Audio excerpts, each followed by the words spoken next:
नमस्कार, माझं नाव डॉक्टर आश्लेषा गोखले. आपल्या चॅनलवर तुमचं सर्वांचं स्वागत आहे.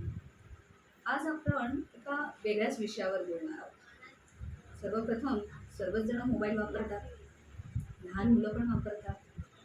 आई वडील, आजी आजोबा सगळ्यांच्या हातात आजकाल मोबाईल दिसतो. पण या सर्व गोष्टींमध्ये एक गोष्ट हरवली आहे, ती म्हणजे आपला होणारा संवाद. स्पेशली मुलांच्या सोबत होणारा संवाद मात्र हरवला.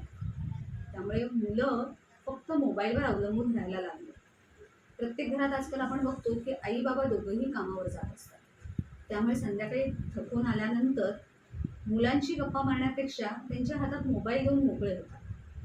बरोबर आहे, समजू शकते की घरी आल्यावर आपली आपली कामं असतात. पण कामं करताना पूर्वीच्या वेळेला आई असो आजी असो लहान मुलांची गप्पा मारायच्या ना. मग आत्ता आपण का नाही करू शकत?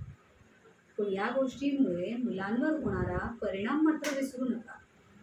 मुलं आजकाल आपल्याला सर्व गोष्टी सांगत नाहीये, आपल्यापासून बऱ्याच गोष्टी लपवून ठेवत आहेत. त्यांच्यात होणारा चिडचिडेपणा, राग याचं प्रमाण खूप जास्त वाढलं आहे. त्या सर्व गोष्टींना थांबवण्याची खूप गरज आहे.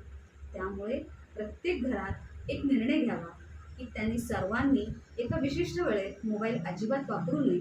त्या वेळेमध्ये भरपूर गप्पा मारा, हसा आणि मजा करा. धन्यवाद.